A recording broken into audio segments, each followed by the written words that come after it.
Just got the boys doing underarm feeds.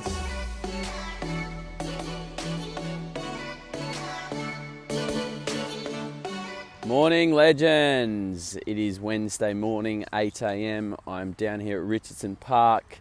It's freezing cold and the ground is really dewy, as you can see in the background.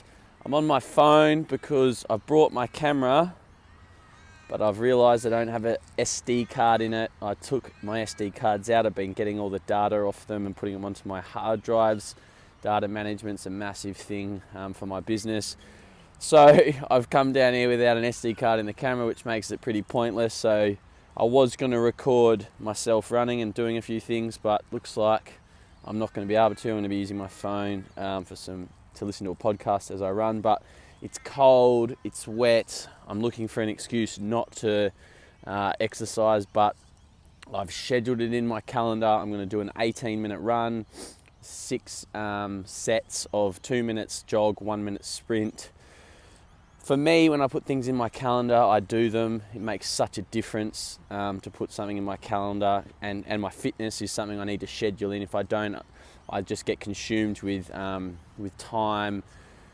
My time gets consumed, I should say, just doing tasks, trying to stay busy and get things done. So scheduling and fitness is really important. I've committed to doing, in my mind, I haven't purchased I haven't paid for the registration yet, but I've committed in my mind to doing the the City to Surf half marathon here in Perth at the end of August, 26th of August. So I've now got something to train for, something to work towards. I feel like I've been lacking a bit of motivation in terms of my training because I haven't had something to work towards without cricket. So yeah, looking forward to that. Had a great morning so far. I stayed up sort of late last night, only had 6 hours sleep. But what I did last night is I went exactly through what I'm going to be doing today. I scheduled it into my calendar every sort of minute of the day. I got up at 5 and I felt so like I had such purpose. I wasn't unsure what I was going to be doing. I felt like I had such purpose, and it's something I'm going to continue to do, is make sure I'm really clear on my calendar and my time, and so that I'm maximizing my time, getting as much done as I can. So great things to come, legends. Well, legends, run done. My shoes are soaking wet. I knew that would happen, but absolutely worth it. I'll have to dry them out today before coaching this afternoon, but I could have either made an excuse that it was wet and cold, but I'm so glad I did it, and that's where the big gains come. That's where mental strength, mental toughness is built. Not giving in to the voice that says don't do it, the voice that says it's going to hurt. I'm not the fittest at the moment, but you've got to start somewhere. And I'm looking forward to the next 3-month journey training for the half marathon. You're beauty. Now my challenge to you guys watching is set yourself a goal, give yourself a date, make it tangible, so that you've got something to work towards. You've got something to train for, you've got something to become your best, and work for it every day. Hey vlog, it's midday. I'm just heading out to a meeting, a lunch, with a guy who used to be the head coach of Scarborough Cricket Club here in Perth. He's now working at one of the big private schools. He's also got a son who's a very keen cricketer, so just chatting with him about what we're doing with cricket mentoring, how we can possibly get some of our programs into their school, and what he wants to do with his son in terms of coaching in the future. So looking forward to this catch up and chat. What a cracking day it's been, legends. It is now 4:10. I came home from my meeting with Simon, got home at 1:30, put the camera on my bed, and then looked over a couple of hours ago and thought, I'll grab the camera and talk to the vlog. And before I know it, it's 2 hours later. Had so much happening. We've just had an article shared on Crick Info, written by a guy called Dan Bredig, who's a good friend of Buck, who's a good friend of mine, and he mentioned cricket mentoring in that article, so great exposure for us on a global scale. Hopefully a lot of readers of that article, hopefully a lot of people will end up on our website reading that article on how to convert your starts. If you haven't already read that, then click on the link below. It's a cracking article by a guy called Alex Malcolm on why fitness in cricket's important. And also had a great meeting with Simon about how we're going to potentially get our programs and membership service into his school here in Perth. Something we're looking at doing more and more is getting our services, our programs into schools and academies all around the world so we can spread our message and educate cricketers about the best techniques for on the field but also for off the field so they can become the best person they can be, so you all can also become the best person you can be. So super pumped, so much happening. I'm feeling super inspired, loving it, guys. This is where the grind sort of makes it all worth it. Few little rewards here and there, a little bit of hope, few new ideas, a little bit of support of what we're doing, and it makes everything worth it. It makes the 18-hour days, 7 days a week, makes it all worth it. So love you guys. Thanks so much for being here, watching this.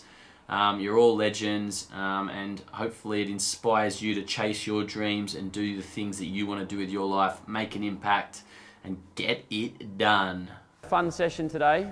Roscoe's planned it out. We're doing power hitting. So a few of you that were in this session last year remember this. We're gonna there's the traditional batting technique for hitting, which is sort of using shape and hitting the ball head forward, weight forward, hitting the ball with shape but just contacting it a bit earlier. And that's what we've all grown up sort of doing and learning, and that's what like Ross would have spent his whole career teaching. But in recent times, it's transitioning to having a completely new technique for hitting, and almost like a 20-20 or an end of an innings hitting technique, which is being pioneered by a guy called Julian Wood, who's from the UK. He's a former professional cricketer with Hampshire, and he has spent the last 5 or 6 years going over to America, training with the baseball teams and the best coaches, and bringing back their techniques and methods and drills. And he's now a consultant to the ECB, to England, to the Cricket Australia. He comes over once or twice a year and works with the men and women. And he's teaching a completely new technique, which we did get into a bit last year. Now, you're going to probably get a bit confused with some of this, and it'll be difficult to sort of work out what you're doing when. So you've got to work out, and this just comes through practice and self-awareness. You guys have to work out what technique works best for you to what delivery.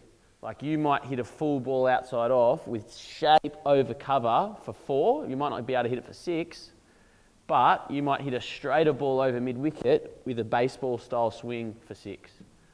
So when you sort of slow it down, and Julian Wood's got this great presentation he does when he goes to groups, he shows Virat Kohli and AB de Villiers and all these guys from the IPL when they're hitting, and Chris Lynn's a great example, I'll get into him in a second, but when they're hitting, they're actually in this sort of baseball hitting position where their weight is neutral or even over their back leg, not over their front leg. And then they've got what he calls these 2 L's. Their back heel's off the ground, and they've got an L shape here and an L shape here.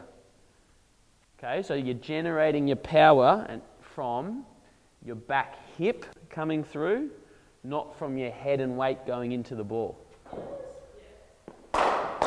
Just got the boys doing underarm feeds, hitting, trying to hit with a sort of a hitting technique. Feed should be waist high. Good, Curtis. Yes, Tommy, good power.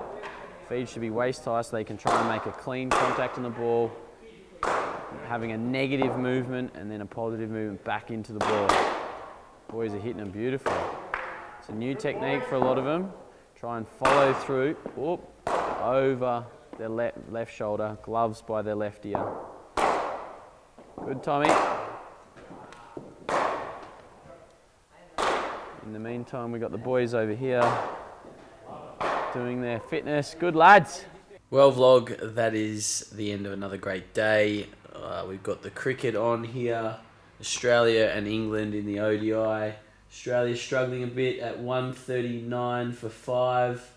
But Glenn Maxwell is trying to rebuild. He's on 46, not out of 46 balls. He's just started to open up and play with some freedom. He was probably about 10 off 20 or something like that. He started quite slowly. He faced a maiden in the 21st over, which is sort of unheard of in one-day internationals these days. But he was building into his innings. He was giving himself a chance. And then he unleashed He hit 17 off 5 balls. I think he went 4, 4, 6, and then the next over he hit root for a 6 over mid-off. And he just started to play with no fear. He's just clipped one off his legs before, so he's playing beautifully. But England on top. I've just been messaging Buck about Australia's sort of lack of the ability to rotate the strike to spin. It's hard growing up in Australia to become a very good player of good quality spin bowling when it's turning, and Moeen Ali and Adil Rashid have bowled beautifully. So hard for the Aussies to manipulate the field, but if you're watching this and you're a young player, it's such a skill to be able to get off strike to good balls against spin bowling. Everyone can block it, everyone can slog it, but this real skill is being able to manipulate the field and get off strike. So on that note, legends, I'm going to watch another over and then go to bed. So I hope you've enjoyed today's vlog. Please leave a comment. Let me know what you're enjoying, what you want to learn. I will be in the UK in a few weeks, so looking forward to getting over there, hopefully connecting with a lot of you guys who are over there, and meeting you and running some sessions over there. So looking forward to that, and getting out of the winter here in Perth, and getting some new and exciting content for you guys. So speak to you soon, legends.